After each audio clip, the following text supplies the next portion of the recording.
Et si les épreuves de la vie, les chocs de la vie étaient la source de ta sécurité intérieure? Ça peut paraître complètement à contre-courant ou pas du tout cohérent, et pourtant, c'est vraiment l'expérience que j'ai vécue. Dans mon Human Design, j'ai le canal 2151, qui est le canal de la chamane. Et ce canal de la chamane, eh bien, il est en lien justement entre le choc, les chocs de la vie et l'éveil, euh, ce qui nous permet finalement de nous mettre sur notre chemin de vie et qui m'a permis, moi, en tous les cas, d'aller vraiment manifester ma volonté qui m'a vraiment aidé à développer tout le courage, toute la, la témérité, la volonté intérieure, le pouvoir intérieur et d'assumer qui je suis. Si je n'avais pas vécu tous les chocs de ma vie, eh bien, jamais je n'aurais bougé de ma chaise, quoi. En fait, j'étais au départ bien au chaud dans ma vie et finalement, je n'avais pas du tout conscience à quel point j'étais à contre-courant, j'étais complètement à l'opposé de qui j'étais. Et il a fallu vivre comme ça un certain nombre de chocs dans ma vie, de souffrances pour comprendre, pour que j'accepte déjà, ça a été la première étape, c'est d'accepter de demander de l'aide parce qu'il y avait inscrit en moi, comme beaucoup d'hypersensibles, beaucoup de HPI qui sont là à se dire que non, je dois me débrouiller tout seul. C'est la construction qu'on a construite dans l'enfance. Sauf que, bah, il y a un moment donné, tu es un adulte et tu as le droit de demander de l'aide. Et au contraire, pour moi, c'est même presque une obligation parce que seul, on va beaucoup plus lentement. Ça, crois-moi que si j'avais su, ça, c'est un des conseils que je peux te donner ici, c'est voilà, quand les choses commencent à devenir compliquées, à partir du moment où tu manques de clarté dans tes vies, mais va demander de l'aide. Alors évidemment, la question c'est oui, mais à qui, comment, peut-être que ça va pas marcher. On s'en fout.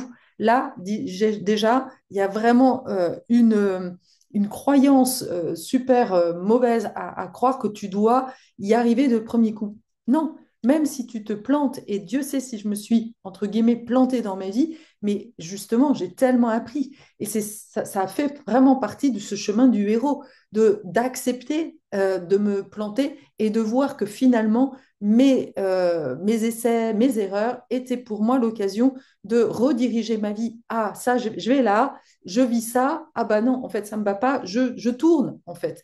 Mais si je reste bloquée dans mon mental, si je ne suis que dans une espèce de vision très éthérée et que je ne suis pas dans le concret, que par exemple je passe ma vie à regarder des vidéos, à bouquiner, mais que je ne vis pas, que voilà, je ne fais pas l'expérience du vivant, eh bien je n'avance pas en réalité. Je peux passer ma vie à faire du shadow work, à aller voir dans mon inconscient, à faire des tas de choses. En fait, oui, tu auras certainement une vision peut-être plus claire des choses, mais ça restera mental. La chose, en tous les cas, pour moi, le plus belle, la plus belle formation, c'est la vie. La vie, c'est mieux que toi. Et en tous les cas, pour ma part, à partir du moment où j'ai été poussée par la vie, on m'a mis vraiment des gros coups de pied au cul avec le divorce, la maladie, voilà, on m'a secoué et c'est quelque part ces chocs m'ont vraiment permis de prendre conscience à quel point j'avais une vision de moi et de mon pouvoir transformateur, mais qui était mais nul. En fait, mon problème à l'époque, c'était que justement, je voulais absolument, je me mettais certainement une pression et à la fois, je ne voulais pas passer à l'action en fait. Donc je restais toujours dans une illusion de un jour, mon prince viendra. J'étais dans voilà, des fantasmes, mais bah, quelque part, je passais jamais à l'action. Et quelque part, la loi d'attraction, bah, je peux t'assurer que j'ai fait l'expérience que ça ne marche pas.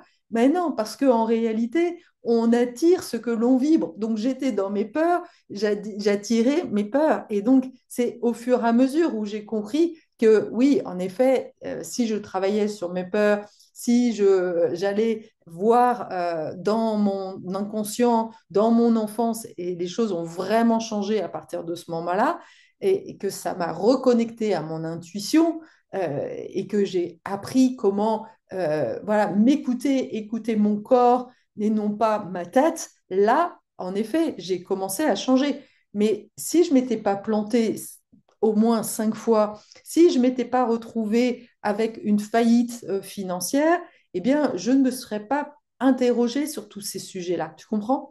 Donc ça, c'est vraiment hyper important de comprendre que tu ne dois pas. L'idée, c'est pas d'avoir une injonction, mais je t'invite à ne pas avoir peur de la peur.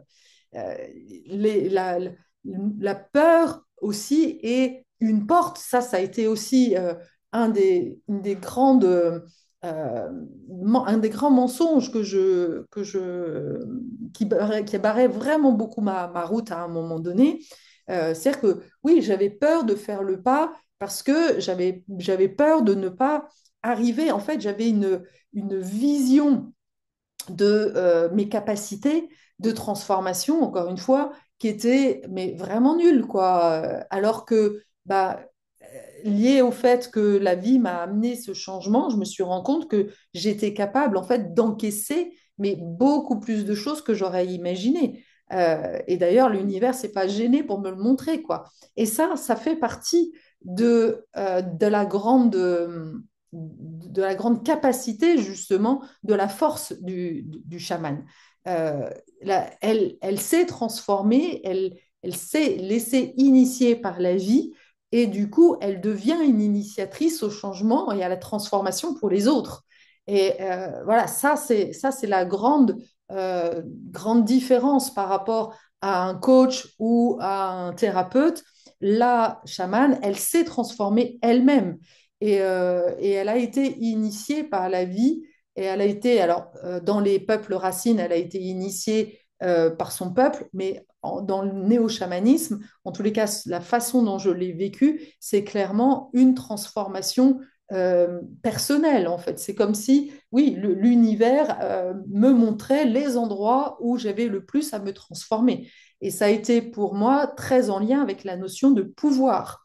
Parce que en tant qu'hypersensible, et c'est là où il y a eu pour moi quelque chose qui s'est complètement, des frontières qui se sont complètement éclatées, parce que la vision de l'hypersensibilité que l'on a ici en France, c'est des pauvres petites choses fragiles. Mais non, je suis hypersensible et je suis chamane et j'ai une personnalité hyper forte et donc je viens casser complètement tous les codes de l'hypersensibilité. Euh, et voilà, et c'est quelque part là où je mettrais certainement le THPI, c'est-à-dire vraiment dans cette dimension de puissance qui, c'est l'hypersensible qui assume sa différence et qui le montre au monde, en fait. Et la chamane, elle aide vraiment les personnes qui ont envie d'avoir un impact dans le monde, qui se reconnaissent dans cette hypersensibilité parce qu'il y a eu des traumatismes dans l'enfance, mais qui en font une force, en fait. Donc, l'enjeu aussi est à la fois de renforcer son ego dans la mesure où, oui, il y a vraiment retrouvé ce centre, ce je suis unique, et à la fois de se libérer de toutes les masques que l'on peut se mettre en tant que hypersensible et qui sont d'ailleurs souvent en lien avec des blessures. C'est l'ego blessé, en fait. L'enjeu va être de transcender l'ego blessé pour aller vraiment trouver ton soi supérieur, ton soi unique, ta véritable identité. Tu imagines que en 2008, quand j'ai appris que je divorçais, j'étais mais en écroulement total en fait. Je me souviens quand je me regarde avec le recul, je me dis mais what, c'est incroyable en fait. J'étais complètement au bout du rouleau, je ne comprenais rien à ma vie et j'avais l'impression que sans mari, je n'étais plus rien. J'avais l'impression que je n'étais capable de rien. Et d'où ça venait, évidemment, bah, de plein de choses, de l'inconscient à la fois familial, de l'inconscient collectif, parce que la femme, bah oui, dans l'imaginaire collectif, et puis dans toutes les images que l'on nous présente, la femme, elle est soit une sainte, soit une pute, mais en tous les cas, on la voit rarement en tant que leader. Et ça, je l'avais déjà perçu dans le monde du travail, et ce qui m'avait d'ailleurs vraiment interloqué, c'est de prendre conscience que même moi, en tant que femme, quand je vois une image, et ça a été un atelier que j'avais fait et qui m'avait vraiment sidérée, quand je voyais, on nous montrait une femme avec un truc comme ça, une oreillette là, et la première idée, le premier métier qui me venait, c'était d'imaginer que c'était une standardiste ou quelqu'un qui faisait conseiller d'appel ou ce genre de choses. Je ne pouvais pas, je n'imaginais pas, en tous les cas, ça venait pas au démarrage, que ça pouvait être une pilote de ligne, par exemple, tu vois. Donc, c'est vraiment hyper intéressant de voir à quel point notre inconscient est conditionné par un certain nombre voilà, par la société et d'aller justement effacer ça, transformer ça. Voilà, on enlève tous les codes et voilà, je m'autorise. Et plus on va être comme ça de femmes à assumer eh bien, cette posture et notre pouvoir personnel, eh bien, plus l'inconscient collectif va bouger pour les prochaines générations. Et c'est en ça que c'est plus qu'un enjeu personnel. Et c'est là où la dimension du chamanisme prend tout son sens parce que, euh, comme dirait très bien Marianne Williamson, être une petite chose fragile et ne pas reconnaître ta lumière ne change pas le monde, en fait. Le fait d'assumer ta posture, d'aller vraiment travailler pour reconnaître ton pouvoir personnel et reconnaître ta singularité, ça permet vraiment de changer le monde. Ça, on est déjà dans une transformation dans les profondeurs. Le message que j'ai vraiment envie de faire passer dans cette vidéo, c'est que les chocs sont là pour t'apprendre quelque chose. Euh, si tu et vraisemblablement, le choc est là aussi pour te ramener au corps, à toute la dimension yin, de sortir du mental. Euh, Parce que justement, choc est égal à c'est très corporel. Alors quand je dis choc, ça peut être un accident, ça peut être une annonce un licenciement violent. Ça peut être voilà, quelque chose qui, du jour au lendemain, c'est une mauvaise surprise, quoi, en fait. Tu vois, c'est vraiment. Il y a d'un côté, ouais, on te fait une surprise, ouais, tu vois, c'est le truc de l'anniversaire, ouais, on te fait ton anniversaire. Ça, c'est le bon choc, c'est le choc sympa. Et puis, bah, dans la vie, tu as aussi des chocs beaucoup moins sympas, où là, tu vas avoir plutôt l'impression que, waouh, c'est un coup qui te revient là, waouh, et ça te fait ça, en fait. C'est vraiment un truc, mise en arrière, tu comprends pas, tu es complètement sonné. Et selon eh bien, là où tu en es et aussi la façon, enfin, le nombre de traumatismes que tu as eu dans ton enfance, eh bien, c'est là où ça peut vraiment très vite te ramener à une dimension, un sentiment de honte. Et c'est pour ça que si tu vis en ce moment, il y a vraiment beaucoup de choses qui sont justement activées au niveau de l'univers euh, pour que les gens se réveillent. Et donc, c'est ça, c'est si tu as des chocs, s'il y a des choses que tu ne comprends pas dans ta vie qui sont compliquées, eh bien, fais une pause. C'est hyper important, arrête de vouloir avancer tant que tu n'as pas compris la leçon du choc que tu viens de te prendre en pleine tronche, et tant que tu n'as pas non plus, j'ai envie de dire, de vraiment nettoyer au niveau énergétique, au niveau corporel, au niveau émotionnel, tout ce qui a été chamboulé, eh bien, tant que tu n'as pas fait le tri entre, voilà, de tout ce qui s'est passé en toi, eh bien, c'est pas la peine de continuer. C'est pas la peine de continuer parce que si tu continues en étant choqué, eh bien, tu vas droit dans le mur. C'est clair et simple, en fait, hein. Il y a pas à tergiverser. C'est du vécu. Je l'ai fait, mais tellement de fois. Je me suis fait virer une fois.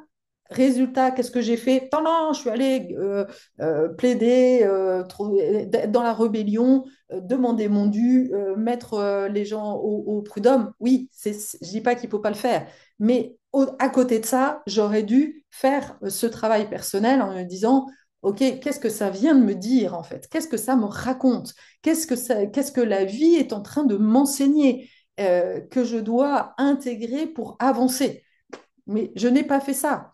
Et pourtant, bah, à ce moment-là, il y a eu quand même un certain nombre de signaux. Et je les voyais, ces signaux. Enfin, oui, je me suis posé la question, mais je ne suis pas allée au bout. Je ne suis pas allée chercher la personne qui m'aiderait justement de donner du sens à tout ça. J'ai vécu au même moment que je me faisais virer par visa euh, un problème avec la justice d'usurpation d'identité. Ça ne s'invente pas, ça. Donc, ça parlait bien, en fait, de qui je suis, de la valeur de moi et de mon soleil aujourd'hui, que je connais grâce au Jenkins, le soleil du doute, avec l'ombre du doute. Ah oui, clairement, là, on me le mettait, mais gros comme une maison, quoi. Qui es-tu? Voilà, est-ce que tu vas continuer longtemps à douter de qui tu es au lieu de voir en fait le doute comme étant une opportunité d'aller mieux te connaître, de mieux comprendre la vie, quoi. C'était évident. Et pourtant, eh bien, je n'ai rien vu. Mais parce que justement, je n'avais pas les outils que j'ai aujourd'hui. Et donc, bah, de tout ça, évidemment, ça fait de moi quelqu'un, une championne du monde pour pouvoir aider les gens à traverser, à comprendre, ouais, à comprendre les chocs de la vie et en ressortir grandi. Et puis, autre chose qui est super important, c'est de ne pas en devenir addict. Parce que quand on a la ligne 21, 51, eh bien, oui, on peut être un peu addict à se faire du mal. On est un peu des sadomaso à se faire du mal parce qu'on a compris que si on a des chocs, eh bien, ça nous fait grandir et ça nous fait avancer. Mais on peut avancer aussi en se faisant du bien. Et ça fait partie voilà, de la troisième étape de ce chemin. Déjà, si tu as la ligne 51, c'est déjà une porte super puissante, hein. Elle est vibrante et elle va justement t'amener à la découverte de nouvelles possibilités. Elle allume les flammes de la créativité et elle pousse les individus à explorer des territoires inexplorés et à poursuivre leurs passions les plus profondes. Donc, c'est vraiment une clé super forte voilà, et c'est aussi c'est une clé de l'aventurière, de saisir des opportunités. Et donc, il y a aussi derrière cette clé un sentiment d'urgence et de détermination. Euh, la porte 51, en plus de son énergie exaltante, elle porte le potentiel de perturbation et de bouleversement. Donc, tu vois, on est déjà bien dans ces énergies-là. La clé 51, c'est la clé de l'agitation avec le don de l'initiative et le sidu de l'éveil. Et elle est la clé partenaire de la clé génétique 57 de l'intuition, dont j'ai déjà fait une vidéo en fait. Juste pour te donner un petit peu d'éléments, les deux façons d'exprimer la clé 51, c'est la lâcheté ou l'hostilité. Donc, tu vois, ça rejoint ce que je disais, le côté hostile. Voilà, je vais au prud'homme. Ou alors, ce que je vois aussi beaucoup chez les hypersensibles, c'est la lâcheté, c'est non, oh non, non, bah non, en plus, moi, je suis une hypersensible, donc je ne, je fais confiance à la vie. Là, voilà, tous les principes un peu spirituels peuvent vraiment amener à ne pas aller au combat, en fait, ne pas se confronter aux choses. Et attention, il y a une subtilité justement entre aller au combat, parce que là, on est vraiment dans le côté hostile, mais se confronter à la réalité des choses pour justement donc, traverser l'énergie pour pouvoir aller à activer justement la clé 51 de l'initiative et éveiller la chance. Ça veut dire quoi? Ça veut dire que typiquement, quelque part, par exemple, dans mon expérience avec Visa, eh bien, si j'avais fait un peu de travail d'introspection, je me serais vraiment rendu compte que ce qui est important pour moi, c'est d'être accepté dans ma différence et d'être reconnu, en fait, de reconnaître mon pouvoir personnel. Et donc, voilà, je pense que c'est vraiment ça que j'aurais pu euh, travailler, ce pouvoir personnel et d'arrêter de donner mon pouvoir personnel à une société qui fait de la merde, en fait. Parce que, bah, évidemment, me faire virer par visa était en réalité une invitation de l'univers de me dire, mais tu as autre chose à foutre. Tu as, quelque chose de mieux à faire, en fait. Tu es une initiatrice. Tu n'as pas à mettre ton génie intérieur au service d'une société qui est en train de mentir aux gens et de faire du fric sur le dos des gens, en fait, et en plus sur le dos de la pauvreté des gens, de s'enrichir sur le dos ce n'était pas aligné par rapport à mes valeurs. Et donc d'aller vraiment embrasser mon pouvoir personnel pour le mettre au service d'une cause eh bien, qui a du sens, comme ce que j'ai fait aujourd'hui. Euh, donc, il y avait vraiment déjà cette invitation-là, mais voilà, j'ai attendu, voilà, j'ai attendu, j'ai pas fait. Je me suis focalisée à continuer à vouloir travailler, à montrer, à prouver que j'étais capable. Mais voilà, à chaque fois, c'était mon ego blessé qui voulait trouver en fait des choses, mais qui n'a pas pris le temps de se poser la question, mais qui suis-je en fait? C'est quoi mes talents? C'est quoi euh, quelle est ma différence en fait? Vraiment, j'aurais gagné du temps et à la fois, bah, j'aurais pas eu toutes ces expériences à te raconter, donc tout est parfait. Voilà.